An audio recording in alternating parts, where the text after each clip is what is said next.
Hello भाई साहब, किधर घूम टहल रहे हो? कैसे आना पड़ा पढ़ने के लिए?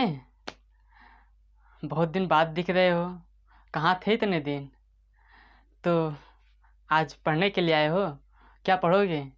बहमनी साम्राज्य? हाँ, इसके पहले कहाँ थे? विजयनगर साम्राज्य में तो थे नहीं, आज आ गए हो बहमनी साम्राज्य में। तो आएगा कैसे समझ में? जाओ पहले विजयनगर साम्राज्य को पढ़िए, या फिर शुरू से पढ़िए।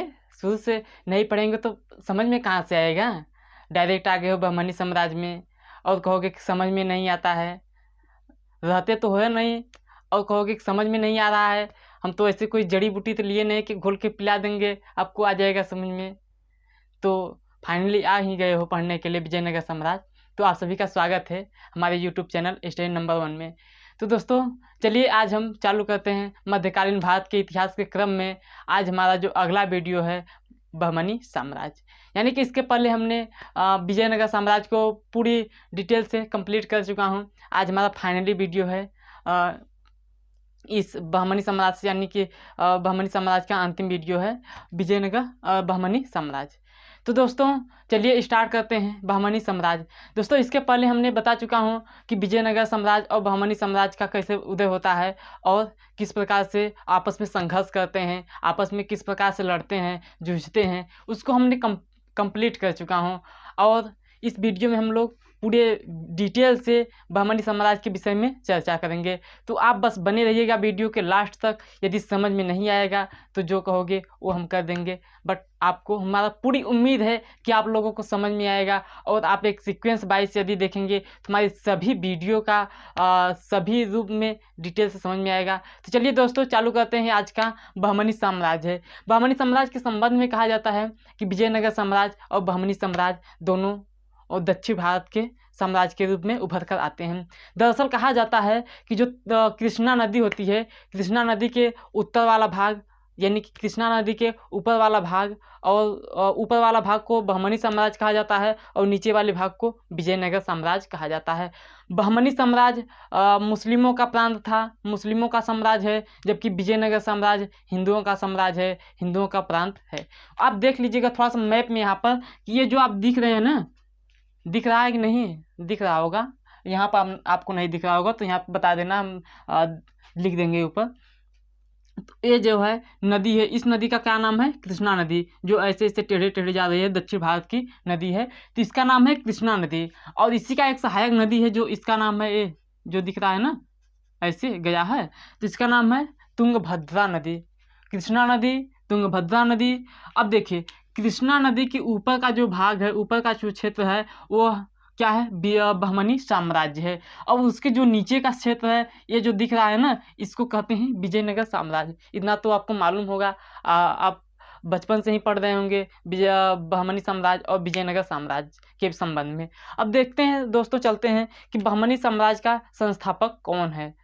विजयनगर का तो मालूम होगा, याद होगा। अब नहीं देखे होंगे तो हम कोई तो ऐसे तो मंत्र नहीं है कि जो फूंक देंगे तो आपके कान में पहुंच जाएगा, बट मेरे आवाज़ के माध्यम से आपके कान तक जाएगा। तो जो विजयनगर साम्राज्य था उसका संस्थापक कौन था? हरिहर और बुक्का। हरिहर और बुक्का दोनों भाई आपस में भाई थे। और ये जो है बहमनी साम्राज्य है, इनका जो संस्थापक है उनका नाम है हसन गंगू। क्या नाम है? हसन गंगू। हसन गंगू। और हसन गंगू तो उनका नाम है, बट उन्होंने और नाम से विख्यात हैं, उनको और नाम से विख्यात किया जाता है। तो वहाँ पर आप देख सकते हैं कि बहमनी साम्राज्य है। बहमनी साम्राज्य का संस्थापक कौन है? तो बहमनी साम्राज्य का संस्थापक है हसन गंगू, जिसे जफर खां से भी जाना जाता है।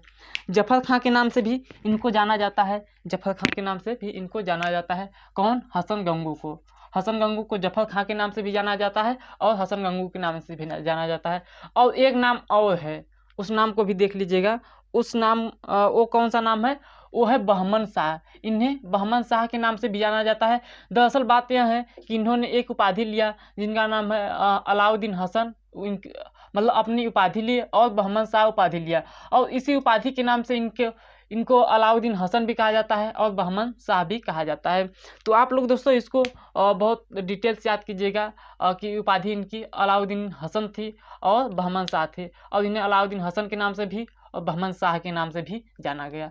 देखिए वह जो इसकी है स्थापना, संस्थापक यानी कि बहमनी साम्राज्य का जो संस्थापक या किस वर्ष संस्थापना हुई इसकी, तो 1347 से लेकर 1358 यानी कि 47 से लेकर 58 कितने साल तक, 11 साल तक इन्होंने अपनी मतलब कि शुरुआत, संस्थापना तो 1347 ईस्वी को कर दी, बट जफर खां जो हसन गंगू के नाम से प्रसिद्ध हैं, इन्होंने 11 साल तक राज्य किया और इन्होंने अपनी राजधानी गुलबर्गा बनाई। गुलबर्गा आप जानते होंगे कि जो कृष्णा नदी के ऊपर वाला क्षेत्र है, गुलबर्गा को गुलबर्गा से रिप्रेजेंट करते हैं। दोस्तों इन्होंने अपना साम्राज्य कहाँ से कहाँ तक विस्तार किया, अब बता दिए कृष्णा नदी तक, कृष्णा नदी के ऊपर तक इनका विस्तार था। कृष्णा नदी के ऊपर से इनका विस्तार था, बट ऊपर कितना, ऊपर तो दिल्ली सल्तनत भी चल रहा है ना साथ साथ में, कौन, मोहम्मद बिन तुगलक के शासनकाल में, तो ऊपर दिल्ली सल्तनत भी चल रहा है। उसके बीच में उसके नीचे यानी कि कृष्णा नदी के नीचे क्या है, नीचे विजयनगर साम्राज्य है, और उसी के बीच में दबा हुआ कौन सा है, बहमनी साम्राज्य। तो बहमनी साम्राज्य ऊपर देख रहे हैं बरार का क्षेत्र है, नीचे क्या है, कृष्णा नदी है। बरार के क्षेत्र और कृष्णा नदी के बीच में कौन सा है, कौन सा है, अरे यार बहमनी साम्राज्य है। कौन सा है, बहमनी साम्राज्य है। इधर उधर कहाँ जाने का मन कर रहा है, तो चलिए देखो, अब जाओगे अभी तो क्या पाओगे, आओगे 2 मिनट देखोगे फिर जाओगे, कुछ नहीं मिलेगा। तो चलिए दोस्तों आगे देखते हैं, आगे क्या है, बरार से कृष्णा नदी तक इनका क्या है, विस्तार है। आप देख चुके हैं ऊपर बरार है, यहाँ पे आपके क्या है, बरार है, और ये क्या है, कृष्णा नदी है। तो बरार से कृष्णा नदी तक इनका क्या है, पूरा विस्तार है, किसका, बहमनी साम्राज्य का। और उसने अपने साम्राज्य को 4 भागों में बांट दिया। दोस्तों देखिए यहाँ पर क्या होता है कि जो हसन गंगू हैं, जिनको सॉरी हसन गंगू कहाँ से याद आ गया है, अच्छा जो बहमन हसन गंगू, हाँ वही हसन गंगू है, और जफर खां है जो जिस नाम से प्रसिद्ध हैं। तो हसन गंगू और बहमन शाह जो हैं एक ही नाम है। तो इन्होंने अपने जो पूरा साम्राज्य है उसको 4 भागों में तोड़ दिया। क्यों तोड़ा, अभी इसको बताऊंगा। इन्होंने 4 भागों को तोड़ दिया। तोड़ने का मेन रीजन यह था कि जैसे कि कोई प्रांत हो गया, इस प्रकार से देख लीजिएगा यहाँ पर कि ऐसे कोई प्रांत हो गया इतना, अब इसका मेन शासक यह राजा है, या फिर इसका राजा यहाँ पर होगा, चाहे कहीं पर भी होगा, तो क्या होगा, कुछ एरिया कवर करेगा, यानी कुछ एरिया पर शासन बहुत अच्छे से चला सकेगा। तो इन्होंने सोचा कि यदि हम पूरे साम्राज्य को ही 4 भागों में बांट दें, इस प्रकार से पूरे साम्राज्य को ही 4 भागों में बांट दें, और यहाँ का शासक यहाँ का शासक अलग अलग हो जाए, तो यह पूरे अपने राज्य को, पूरे अपने प्रांत को, पूरे अपने राज्य को पूर्ण रूप से कवर कर लेगा, पूर्ण रूप से कवर कर लेगा, यानी कि उस पर शासन सत्ता अधिक अच्छे से चला सकेगा। तो ही इनका मेन कारण था। इसी मेन कारण की वजह से अपने पूरे राज्य को, पूरे प्रांत को 4 भागों में बांट दिया। 4 भाग कौन कौन से हैं, तो एक आप देख रहे हैं कि गुलबर्गा है, और दूसरा कौन सा है, दौलताबाद है, और तीसरा कौन सा है, बरार है, और बीदर। कौन कौन से, फिर से याद कीजिएगा, बहुत इंपॉर्टेंट की दृष्टि से जानते हैं इसे, कि गुलबर्गा है पहला, दौलताबाद सेकंड पर है, बरार थर्ड पर है, और बीदर। यानी कि इन्होंने 4 भागों में बांट दिया। अभी आगे चलेंगे तो देखेंगे कि कौन से शासक आते हैं जो इनको 8 भागों में बांट देते हैं, तो उसको पूरी डिटेल से चर्चा करेंगे। यार तुम लोग तो ऐसे ही आते हो, पढ़ते हो, थोड़ा सा पढ़ते हो, फिर आगे तो देखते नहीं हो, तो कहाँ से समझ में आएगा। तो दोस्तों आगे चलिए, उसने हिंदू शासकों को पद एवं जागीर दिए। दोस्तों दरअसल बात इसकी यहाँ थी, कौन से, हसन गंगू की। हसन गंगू ने सोचा कि पहले तो इसका प्रांत है मुस्लिमों का प्रांत, लेकिन इन्होंने अपने साम्राज्य में हिंदुओं को भी मिलाना चाहते थे। हिंदुओं को क्यों मिलाना चाहते थे, अपना साम्राज्य विस्तार, क्यों, अपना साम्राज्य विस्तार के लिए। तो साम्राज्य विस्तार के लिए जब हिंदुओं को मिलाएंगे, हिंदुओं को अपने ओर आकर्षित करेंगे, तो हिंदुओं को कुछ लाभ के पद पर देंगे, तभी ना हिंदू आकर्षित होंगे। तो उसी आकर्षण की वजह से इन्होंने हिंदुओं को पद दिए। पद जैसे ऊंचा ऊंचा कोई पद हो गया, वजीर हो गया, और सेना नियुक्त सिपाही हो गया, इस प्रकार से क्या किए, पद दिए। पद देने के बाद में जागीर दिए। जागीर मतलब कि कुछ ज़मीन दिए, छोटे छोटे टुकड़ों में ज़मीन दिए उनको खेती करने के लिए। तो इस प्रकार ने उनको जागीर भी दिए और पद भी दिए। समझ रहे हो ना। और एक कर उस समय का सबसे बड़ा कर होता था हिंदुओं के प्रति, धार्मिक कर होता था, जिसका नाम है जजिया कर। तो जजिया कर को भी समाप्त कर दिया। अब समाप्त करने का कारण तो आपको मालूम ही होगा, क्यों? इन्होंने अपने राज्य का विस्तार करना चाहते थे, और राज्य के विस्तार के साथ साथ इन्होंने हिंदुओं को अपने साम्राज्य में मिलाना चाहते थे। तो बस यही इनका मेन मोटिव था। तो इन्होंने जजिया कर को भी नहीं लिया, यानी कि जजिया कर को भी समाप्त कर दिया, हिंदुओं से जजिया कर लेना बंद कर दिया, और पद भी दिए और जागीर भी दिए, यानी कि हिंदुओं को पद भी दिए और जागीर भी दिए। तो इतना आपको तो मालूम होगा। अब देखिए, थोड़ा सा एक पॉइंट हम थोड़ा सा बताना भूल गए, जिससे कि आपको अच्छे से समझ में नहीं आया होगा। देखिए क्या है कि हम विजयनगर साम्राज्य में पढ़ रहे थे, तो विजयनगर साम्राज्य में क्या हुआ था कि छोटा छोटा वंश उभर कर दिखता था, यानी कि प्रारंभ से ही छोटा छोटा वंश, जैसे कि हो गया संगम वंश हो गया, तुलु वंश हो गया, सुलु वंश हो गया पहले, फिर तुलु वंश हो गया, फिर आरबीडू वंश हो गया। 4 प्रकार के वंश आए थे, और उसमें अलग अलग शासन करने वाले थे। बट इसमें ऐसा कुछ भी नहीं हुआ है। इसमें क्या है कि शुरू से ही लेकर मतलब बहमनी साम्राज्य में पहला राजा आता है, दूसरा राजा आता है, तीसरा राजा आता है, इस प्रकार से राजा के क्रम में चलते हैं। तो बट यहाँ पर आप देख सकते हैं पहला शासक के रूप में कौन सा आता है, तो हसन गंगू आते हैं, जिसे जफर खां के नाम से भी प्रसिद्ध है। और दूसरा शासक कौन सा आता है, दूसरा शासक मोहम्मद शाह प्रथम। दरअसल बात यह है कि मोहम्मद शाह के नाम से और आगे आते हैं, जिसे मोहम्मद शाह सेकंड कहा जाएगा। तो प्रथम के नाम से जो प्रसिद्ध है मोहम्मद शाह प्रथम, इनका कार्यकाल है 1358 ईस्वी से लेकर 1375, यानी कि 1347 से 1358 ईस्वी तक जफर खां, जिसे हसन गंगू ने राज किया, शासन किया। फिर 1358 से लेकर 1375 ईस्वी से मोहम्मद शाह फर्स्ट ने शासन करना प्रारंभ कर दिया। तो दोस्तों यहाँ पर आइए आप देख लीजिएगा थोड़ा सा कि इनके समय विजयनगर के विरुद्ध पहली बार बारूद का प्रयोग हुआ। देखिए यहाँ पर क्या होता है कि जो आप देख रहे हैं मोहम्मद शाह प्रथम, इन्होंने क्या किया कि इन्होंने बारूद का प्रयोग किया। किसके संबंध में? विजयनगर साम्राज्य के संबंध में। विजयनगर साम्राज्य का शासक कौन था? बुक्का फर्स्ट से इन्होंने लड़ाइयाँ ली, जिसमें इन्होंने बारूद का भी प्रयोग किया। बट हम लोग तो पढ़ते हैं कि 1526 ईस्वी में पानीपत की प्रथम लड़ाई में बाबर ने क्या करता है कि प्रथम बार बारूद का प्रयोग करता है, लेकिन उससे पहले ही इन्होंने प्रयोग किया था। बट इनका उतना बड़ा बारूद का प्रयोग नहीं था, उतना बड़ा जिस प्रकार से बाबर का प्रयोग था उतना बड़ा नहीं था, इनका था छोटा। लेकिन क्वेश्चन के रूप में यदि पूछा जाएगा तो इनको ही क्वेश्चन के रूप में या ऑप्शन के रूप में टिक करेंगे, मोहम्मद शाह प्रथम के संबंध में। तो इन्होंने बुक्का फर्स्ट के संबंध में एक संघर्ष किया, एक युद्ध लड़ा जिसमें बारूद का प्रयोग किया। तो आप इसको याद करेंगे। देखिए दरअसल बात क्या है कि विजयनगर साम्राज्य और बहमनी साम्राज्य में युद्ध का कारण क्या था, आपको पहले वीडियो में मैं बता चुका हूँ, बट यहाँ पे थोड़ा सा देख लीजिए क्या जाता है। तो देखिए क्या है कि अब दक्षिण भारत है, क्या है? दक्षिण भारत है। अब जानते हो कि दक्षिण भारत के इधर उधर सब जल से ही घिरा हुआ है, यानी कि इसके नीचे क्या है, कोई लैंड भूमि नहीं है। और ऊपर जाएंगे, ये जो कृष्णा नदी के ऊपर भी जाएंगे तो ऊपर क्या है, दिल्ली सल्तनत का शासन चल रहा है। तो अब देखेंगे क्या कि ये जो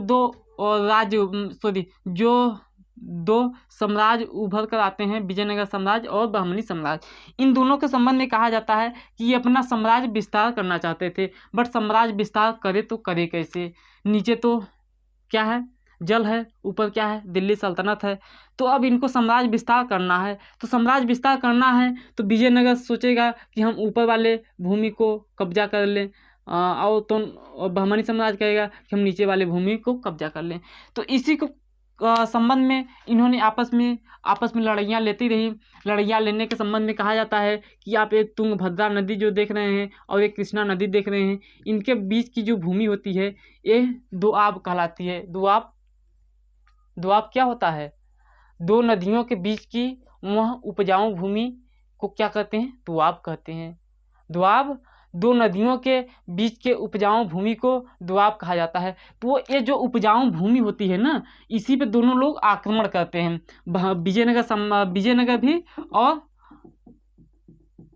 बहमनी साम्राज्य दोनों लोग आक्रमण करते हैं। क्यों? अपना साम्राज्य विस्तार करने के लिए। तो बस यही था इनके संबंध में कि ये लोग क्यों आक्रमण करते हैं। तो यहाँ पर आप देख लीजिएगा मोहम्मद शाह प्रथम के संबंध में, इनके समय में विजयनगर साम्राज्य में पहली बार बारूद का प्रयोग हुआ। मोहम्मद शाह प्रथम, याद रखिएगा, भूलोगे नहीं ना? देखता हूँ कब तक नहीं भूलोगे। अभी आगे क्विज के रूप में लाएंगे तब पूछेंगे कि आपको कैसे नहीं याद हुआ है। अब देखिए भाई, मोहम्मद शाह का प्रथम का तो शासनकाल खत्म हो गया। अब इनके बाद में आते हैं मोहम्मद शाह द्वितीय। इन्होंने अपना भी रोल प्ले करेंगे। देखेंगे ये किस प्रकार से अपना शासन करते हैं। तो देखिए इनका 1378 ईस्वी से लेकर 1397 ईस्वी तक इनका शासन रहा है। अब इनका तो देख लिए 1358 से 1375 ईस्वी तक, और इनका क्या है 1378 ईस्वी से लेकर 1357 ईस्वी तक इनका शासन चलता है। मोहम्मद शाह सेकेंड देख रहे हैं ना, यहाँ पर मोटे अक्षरों में लिखा हूँ मोहम्मद शाह सेकेंड। तो देखिए मोहम्मद शाह सेकेंड क्या हुआ कि सभी जो राजा हैं, जैसे कि बहमनी साम्राज्य हो गया, बहमनी साम्राज्य का नाम याद आ रहा है, हसन गंगू हो गए, और क्या हो गए, अब यहाँ देख सकते हैं मोहम्मद शाह प्रथम हो गए। और इसके आगे जो भी राजा आएंगे वो क्या किए कि विजयनगर से भले दो साल रहे होंगे, 2 साल या 3 साल भले ही रहे होंगे, लेकिन विजयनगर से जरूर एक बार 2 बार मुकाबला तो किए ही होंगे। भले सफलता न मिली होगी, लेकिन आजमाने में क्या जाता उनका, तो आजमाया तो होगा ही विजयनगर साम्राज्य से। बट एक यहाँ पर देख रहे हैं, एक यहाँ मोहम्मद शाह सेकेंड के नाम से जो चेहरा आ रहा है ना, तो इन्होंने क्या किया कि विजयनगर साम्राज्य से लड़ाइयाँ ही नहीं लिए, यानी कि इन्होंने क्या किया, शांतिपूर्ण तरीके से अपना शासन किया। विजयनगर से कोई भी लड़ाई, कोई भी युद्ध नहीं लिया। तो यहाँ पर एक पॉइंट के रूप में देखा जा सकता है कि किन्होंने बहमनी साम्राज्य का कौन सा राजा है जो कि विजयनगर साम्राज्य से मुकाबला नहीं किया। तो यही है मोहम्मद शाह सेकेंड के रूप में जो चेहरा दिखाई दे रहा है, यही है। तो इन्होंने शांतिपूर्ण नीति का अनुसरण किया और विजयनगर के विरुद्ध एक भी युद्ध नहीं किया। और जो राजा आते हैं, भले 2 साल के लिए आते हैं, 6 महीने के लिए आते हैं, लेकिन एक बार अपना हाथ तो साफ करते ही हैं विजयनगर साम्राज्य के संबंध में। फिर देखिए आते हैं तजाउद्दीन फिरोज शाह। इनका भी कार्यकाल आता है, ये भी अपना कुछ रोल प्ले करेंगे, फिर ये भी चले जाएंगे। तो इनका कार्यकाल है 1397 ईस्वी से लेकर 1422 ईस्वी तक। आप यहाँ पर देख लीजिएगा, दिख तो रहा ही होगा, हमें उम्मीद है। यहाँ पर थोड़ा सा ऐसे नहीं दिख रहा होगा, यहाँ का थोड़ा सा प्रकाश जा रहा होगा। तो यहाँ क्या है, यहाँ का नहीं, यहाँ पर जा रहा होगा इस प्रकार से। तो क्या है, तजाउद्दीन फिरोज शाह, यहाँ पर देख लीजिएगा, तजाउद्दीन फिरोज शाह है, जो कि 1397 ईस्वी से लेकर 1422 ईस्वी तक इनका शासनकाल चलता है। बट इनके संबंध में एक बहुत इंपॉर्टेंट क्वेश्चन के रूप में पूछा जाता है कि भीमा नदी पर इन्होंने फिरोजाबाद नगर की स्थापना की। भीमा नदी पर, कृष्णा नदी के ऊपर एक इसकी सहायक नदी है भीमा नदी। भीमा नदी पर इन्होंने क्या किया कि यहाँ पर देख सकते हैं, भीमा नदी पर इन्होंने एक नगर का स्थापना किया। उस नगर का क्या नाम है, फिरोजाबाद। तजाउद्दीन फिरोज शाह अपने ही नाम से फिरोजाबाद की स्थापना करते हैं। कौन सी नदी पर, कौन से बताइए, कौन से, भीमा नदी पर।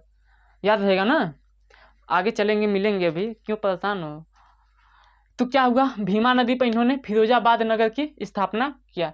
भीमा नदी पर फिरोजाबाद की स्थापना किया कौन, तजाउद्दीन फिरोज शाह। इनका कार्यकाल कम से कम रहता है 1357 ईस्वी से लेकर 1422 ईस्वी तक रहता है। तो दोस्तों आगे चलते हैं, इनके बाद में आते हैं शिहाबुद्दीन अहमद शाह। इनका भी शासनकाल चलता है। शिहाबुद्दीन अहमद शाह के नाम से शासक आते हैं, जिनका कार्यकाल यहाँ पर दिख तो नहीं रहा होगा, फिर से एक बार दिखा रहे हैं, देखिए दिख रहा है कि नहीं, हाँ दिख रहा होगा। 1422 यहाँ पर लिख देते हैं, 1422 से लेकर के 36, दरअसल ये 36 वाला दिख रहा होगा और ये 1422 नहीं दिख रहा होगा। तो 1422 से लेकर 1436 ईस्वी तक इनका शासनकाल रहता है शिहाबुद्दीन अहमद शाह की। और इनके कार्यकाल में, इनके शासनकाल में एक बहुत ही इम्पोर्टेंट घटना घटती है, इम्पोर्टेंट काम होता है। देखिए क्या है कि 1425 ईस्वी तक, यानी कि 1422 ईस्वी में शासन राजगद्दी पर बैठते हैं। 3 साल बाद क्या होता है कि 1425 ईस्वी में अपनी राजधानी बिदर बनाया। यानी कि पहले तो क्या था कि गुलबर्गा था, लेकिन इन्होंने देखा कि गुलबर्गा में बैठने के बाद में 3 साल तक बैठा, फिर अपना बोरिया बिस्तर उठाया और अपनी राजधानी बिदर में परिवर्तित कर दिया। बिदर यहाँ आप देख सकते हैं ना, बिदर में बनाया। अब बिदर देखिए कहाँ पे है, बिदर दरअसल कहाँ है, यहाँ पे बिदर है, यहाँ पे इन्होंने राजधानी बनाया। तो आप देख लीजिएगा कहाँ पर कि 1425 से अपनी राजधानी बिदर बनाया, 1425 ईस्वी में अपनी राजधानी बिदर बनाया। यानी कि 3 साल गुलबर्गा का भी आनंद लिया, फिर अपने कब से 25 से लेकर 36 तक इन्होंने इनका बिदर का भी आनंद ले लिया। तो यह शिहाबुद्दीन अहमद शाह से एक क्वेश्चन के रूप में पूछा जाता है कि इन्होंने अपनी राजधानी बिदर बनवाया। और बिदर जाने के बाद में इन्होंने अब बिदर का नाम बिदर नहीं रहने दिया, मोहम्मदाबाद के नाम से प्रसिद्ध किया, यानी कि उस बिदर को मोहम्मदाबाद के नाम से प्रसिद्ध कर दिया। तो दोस्तों चलते हैं, अब इनके बाद में मोहम्मद शाह थर्ड आते हैं। मोहम्मद शाह इनके बाद में नहीं आते हैं, इनके बाद में 2-3 शासक आते हैं, 4 शासक आते हैं, जिनका कार्यकाल 2 साल, 3 साल, 6 महीने, 4 साल आता है। बट उनके शासनकाल में कोई ऐसा इंपॉर्टेंट क्वेश्चन ही नहीं बनता है कि जिसको हम यहाँ पर कलेक्ट करें। बस उनका नाम याद करने के लिए, जब क्वेश्चन ही नहीं बनेगा तो हम उनका नाम याद करके रखेंगे क्या। ऐसे बहुत से लोग हैं जिनसे क्वेश्चन भी पूछा जाता है तो उनका नाम याद रखेंगे, कि जो बेकाम का है उसका नाम याद रखेंगे। तो बस इतना ही जानिए कि यहाँ पर देख सकते हैं कि शिहाबुद्दीन अहमद शाह के बाद में 2-3 शासक आते हैं, जिनका कार्यकाल 2 महीने, 3 महीने, 4 महीने, 2 साल, 3 साल, 4 साल इस प्रकार से था। तो अब आते हैं मोहम्मदाबाद थर्ड के पास, मोहम्मद शाह थर्ड के पास आते हैं। इनका शासनकाल है 1463 ईस्वी से लेकर 82 ईस्वी तक, यानी कि 36 तक समाप्त था और 36 से लेकर 63 ईस्वी तक के बीच में अन्य शासक शासन किए। तो अब इसके संबंध में पढ़ेंगे कि मोहम्मद शाह थर्ड के संबंध में इनका शासनकाल 1463 से लेकर 82 ईस्वी तक रहता है। अब देखिए इनके समय महमूद गवाह वजीर बना। देखिए महमूद गवाह के संबंध में कहा जाता है कि जो महमूद गवाह था तो ये पारसियन समुदाय से बिलोंग करता था, यानी पारसियन समुदाय से इसका संबंध था। बट इन्होंने भारत में आया किस लिए, व्यापार करने के लिए, व्यापार करने के संबंध में आया और कुछ अच्छे कार्य भी किए, जिससे क्या हुआ कि मोहम्मद शाह सेकंड इनको अपना वजीर बना लिया। और वजीर तक बनाया ही नहीं बल्कि इन्होंने अपना सभी शासन का मालिक इसे बना दिया। कौन सा है, गवाह वजीर, सॉरी महमूद गवाह ने पूरी कार्यभार संभाल लिया किसकी, बहमनी साम्राज्य का। तो आप देख सकते हैं कि जो इनके समय में महमूद गवाह आते हैं, महमूद गवाह के नाम से प्रसिद्ध है, वजीर बना और पारसियन समुदाय से बिलोंग करता है और इसको ख्वाजा जहाँ की उपाधि दी। कौन, महमूद शाह थर्ड ने इसे महमूद गवाह को वजीर बनाया, पहला फर्स्ट काम किया। और वजीर बनाते समय इन्होंने एक उपाधि भी दिया जिसे ख्वाजा जहाँ की उपाधि दिया, मोहम्मद शाह थर्ड। इसको बस इतना ही याद रखिएगा। अब आगे चलते हैं कि महमूद गवाह ने अपने क्षेत्रों को 8 प्रांतों में विभाजित कर दिया। कितने, 8, यानी कि 4 यहाँ हो गया और 4 इधर, 8 प्रांतों में विभाजित कर दिया। अब हमने तो पहले ही बता चुका हूँ कि जो हसन गंगू था, हसन गंगू ने 4 भागों में विभाजित किया।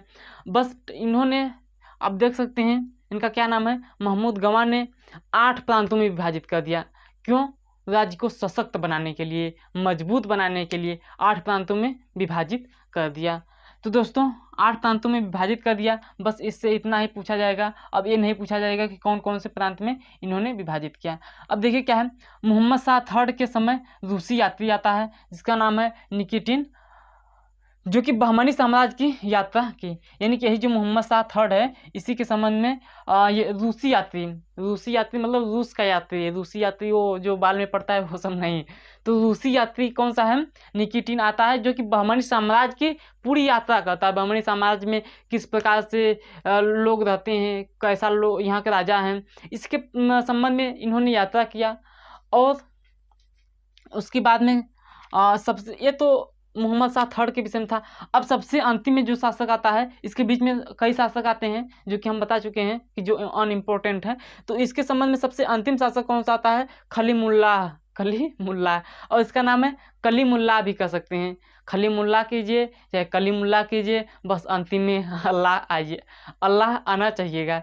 तो यहाँ पर आप देख लीजिएगा कि खलीमुल्लाह और कलीमुल्लाह बस यही दो और इनका नाम है। और भी कर सकते हैं, अलीमुल्लाह भी कर सकते हैं, चाहे जो भी कहिए, बट यहाँ पे याद रखिएगा कि जो खलीमुल्लाह या कलीमुल्लाह है ये अंतिम शासक बनता है, अंतिम शासक बनता है। इसके बाद में कोई भी शासक नहीं बनता है। अब देखिए शासक नहीं बनता है तो अब यहाँ पर एक पॉइंट नोट के रूप में है कि इस प्रकार 18 शासकों ने 175 वर्षों तक अपना शासन किया, यानी कि पूरी बहमनी साम्राज्य के जो शासक थे कितने थे, 18। हमने कितना पढ़ा, अब ज्ञान गिन लीजिए कौन सा है। हसन गंगू है 1, और क्या है मोहम्मद शाह 2, मोहम्मद शाह सेकंड 3, और फिरोज शाह 4, शहाबुद्दीन 5, और ये मोहम्मद शाह 6 हो गया, और कौन सा है, और ये खलीमुल्लाह 7, यानी कि 7 को पढ़ा हूँ और टोटल कितना है 18 शासकों ने विजयनगर साम्राज्य में क्या किया, शासन किया।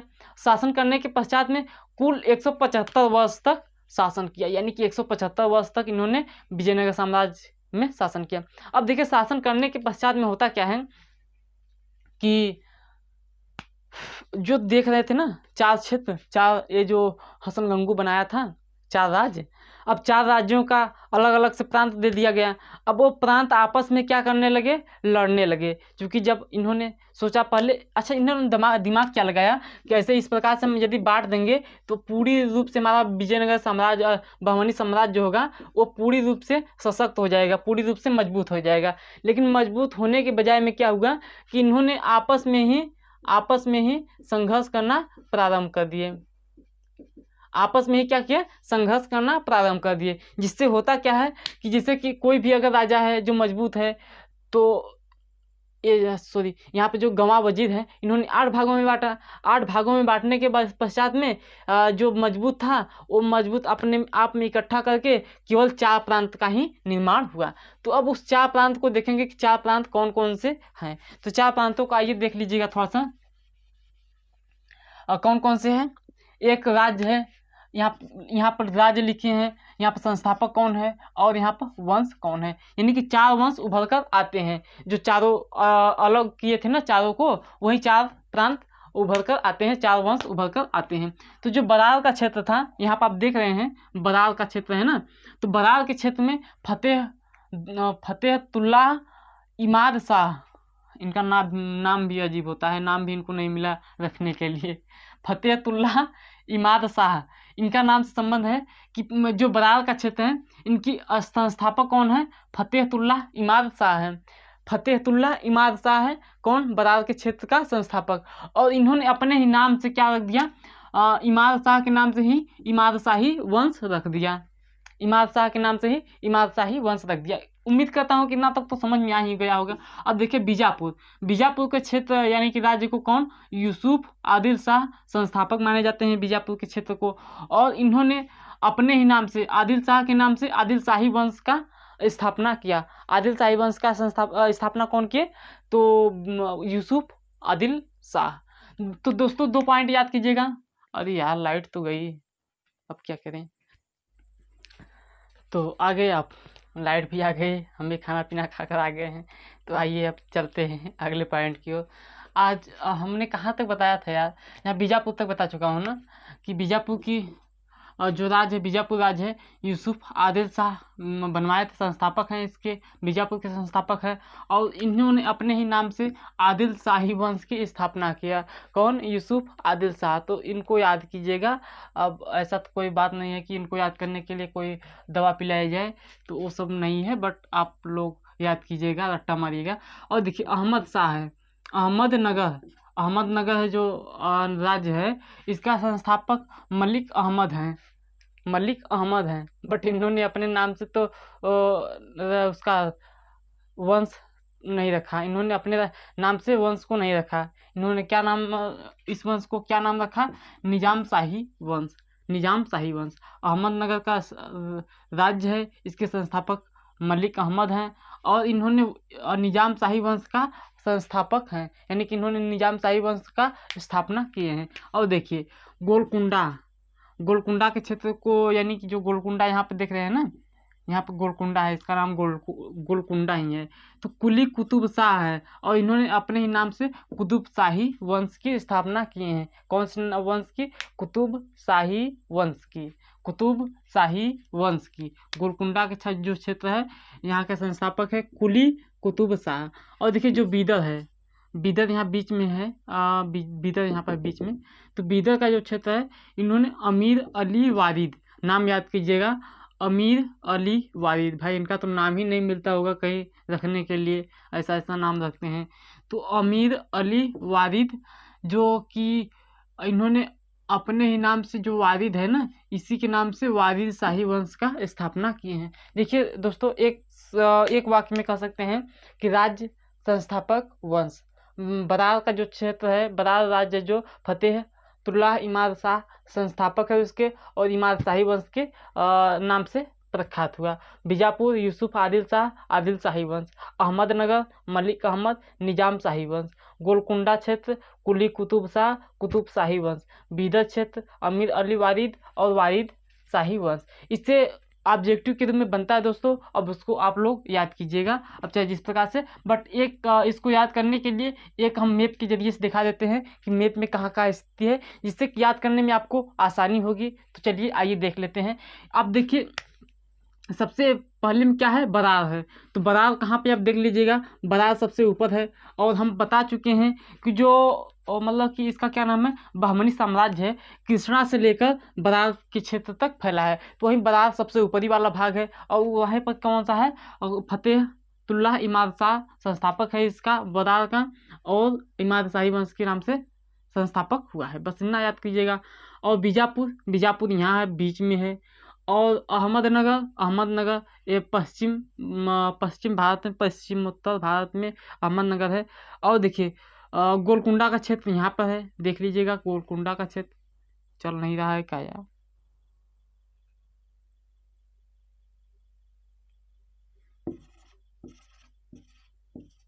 हाँ तो देखिए भाई, गोलकुंडा का क्षेत्र ये है। और बस इतना है। बीदर जो है, बीदर तो मैं बता चुका हूँ कि बीदर, अच्छा बीदर यहाँ पर है, और विजयनगर यहाँ पर है। तो चलिए सब कुछ देख लिए हैं। कृष्णा नदी है, ये तुंगभद्रा कृष्णा नदी की सहायक नदी है। और क्या है, बस इतना ही। नीचे विजयनगर है, ऊपर बहमनी साम्राज्य है। अब क्या बताएं। चलो अच्छा, एक नोट के पॉइंट से देखते हैं कि पांचों राज्यों में आपस में संघर्ष होता रहा। ये जो पांचों राज्य है ना, इनमें आपस में कहीं इधर से मारपीट होता रहा, बट सभी का दुश्मन विजयनगर बना रहा। जैसे एक बात होती है कि कोई बाप के 5 बेटे हैं और पांचों बेटों में आपस में लड़ाइयाँ होती हैं, बट अगर कोई उन पर आक्रमण करता है या उनको किसी पर आक्रमण करना होता है तो पांचों भाई इकट्ठा होकर जाते थे। तो वही बहमनी साम्राज्य का मेन कारण था। अब देखिए एक तालीकोटा का युद्ध होता है जो 1565 ईस्वी में होता है, तालीकोटा का युद्ध में। और इस युद्ध में पांचों नहीं पार्टिसिपेट लेते हैं, केवल 4 ही पार्टिसिपेट लेते हैं। और पांचवा कौन है जो इसमें शामिल नहीं हुआ, उसको देख लीजिएगा। जो सबसे ऊपर का है, बरार का क्षेत्र है ना, इन्होंने शामिल नहीं हुआ। क्यों नहीं शामिल हुआ, इसके संबंध में हम चलिए कुछ बताते हैं। देखिए क्या होता है ना कि अब जब ये विजयनगर है और विजयनगर से ये क्या है, बरार सबसे ऊपरी भाग में है। तो बरार सोचेगा क्या कि हम यहाँ से आक्रमण करेंगे विजयनगर पर तो हमको तो कुछ मिलेगा नहीं, क्योंकि सबसे हम ऊपर हैं, तो हम नीचे क्यों आक्रमण करें। और दूसरी बात यह है कि इसका बरार का है गोलकुंडा जो है ना, यह बैठा हुआ गोलकुंडा, यहाँ पर कौन बैठा भाई, कुली कुतुब शाह से इसका दुश्मनी है, लड़ाइयाँ चल रही है। इससे सोचा कि भाई देखो हम नहीं शामिल होंगे। तो वही बात था कि बरार जो क्षेत्र है वो यहाँ गोलकुंडा के क्षेत्र से दुश्मनी चल रही थी, इसलिए दक्षिण भारत में नहीं शामिल हुआ। विजयनगर साम्राज्य के संबंध में इन्होंने नहीं युद्ध लड़ी। और वो 1565 ईस्वी में हुआ था। उस युद्ध का नाम है तालीकोटा का युद्ध। तालीकोटा के युद्ध का नाम कैसे पड़ा, तालीकोटा एक स्थान था, वहीं पर युद्ध हुआ था। तो दोस्तों चलिए यहाँ पर देख लेते हैं। अब देखिए सब कुछ समाप्त। अब जो ये 4-5 प्रकार के राज्य बचे हैं ना, इनका भी पतन होगा। अब उस पतन को देखेंगे कि किस प्रकार से इसका पतन होता है। तो पतन के क्षेत्र संबंध में कहा जाता है कि जो बरार का क्षेत्र है, जो सबसे ऊपर का क्षेत्र है, यहाँ पर 1574 ईस्वी में अहमदनगर अपना कब्जा जमा लेता है। कब्जा कौन सा अहमदनगर, जो पूर्वोत्तर पश्चिमोत्तर भारत है, यहाँ पर आप देख सकते हैं ना अहमदनगर। इन्होंने चढ़ाई कर दिया इस पर, ऐसे गया और इसको अपने राज्य में मिला लिया, देखते हो ना, मिला लिया बस। और बिदर का जो क्षेत्र है, बिदर भाई यहाँ पर हो ना, बिदर का जो क्षेत्र है इस पर विजयपुर ने 1619 ईस्वी में बीजापुर ने इस पर आक्रमण किया। बीजापुर तो यहाँ पर है, इस पर डायरेक्ट यहाँ पर आक्रमण किया और इस क्षेत्र को अपने में मिला लिया। अब देखिए, और जो अहमदनगर है, देख रहे हो ना अहमदनगर, ये अहमदनगर है ना, अहमदनगर तो पहले तो आक्रमण किया बरार पर और फिर पूरा मिलकर संयुक्त रूप में अहमदनगर हो गया। अब अहमदनगर को भी अकबर और शाहजहां, जो मुगल सम्राट को जानते हो ना, अकबर और शाहजहां दोनों का नाम से तो परिचित होंगे, बहुत अच्छे तरीके से जानते होंगे। तो वहीं अकबर और शाहजहां ने इन पर आक्रमण कर दिया, अहमदनगर पर आक्रमण कर दिया। तो यहाँ पर अकबर और शाहजहां के संबंध में देख सकते हैं आक्रमण करके इसको जीत लिया। फिर बीजापुर बचा, गोलकुंडा, बीजापुर यहीं बचा है ना, जैसे कि बीजापुर आक्रमण करके बिदर को भी अपने कब्जे में ले लिया और गोलकुंडा जो बचा है ये सिंपली बचा ही है। तो इसको औरंगजेब ने कब्जा कर लिया, औरंगजेब ने जीत लिया। कहा जाता है औरंगजेब के अभी पढ़ेंगे आगे कि औरंगजेब के संबंध में कहा जाता है कि औरंगजेब अपना जीवन का अंतिम समय यहीं पर समर्पित कर दिया, यानी कि इनको ही दक्षिण भारत में ही अपना सत्ता को स्थापित करने में ही समाप्त कर दिया। तो बस आज के लिए इतना ही। आपको वीडियो कैसा लगा होगा, उम्मीद करता हूँ अच्छा लगा हो या बुरा लगा हो, बट समझ में तो आया ही होगा। तो चलिए दोस्तों, आज हमारा बहमनी समाज है, उधर का स्क्रीनशॉट ले लिए होंगे, इधर का भी ले लीजिएगा। थोड़ा सा कैमरा को घुमाया हूँ, फोल्ड किया हूँ। तो चलिए दोस्तों, आज का हमारा बहमनी समाज से संबंधित प्रश्न था, टॉपिक था। अब कल से ये सब तो खत्म, अब कल से सूफी आंदोलन, भक्ति आंदोलन से संबंधित अब थोड़ा सा भक्ति लाइन में भी चलें। ये सब तो मारपीट तो होता ही चला था, अब भक्ति आंदोलन के संबंध में कल पूरे डिटेल से चर्चा करेंगे।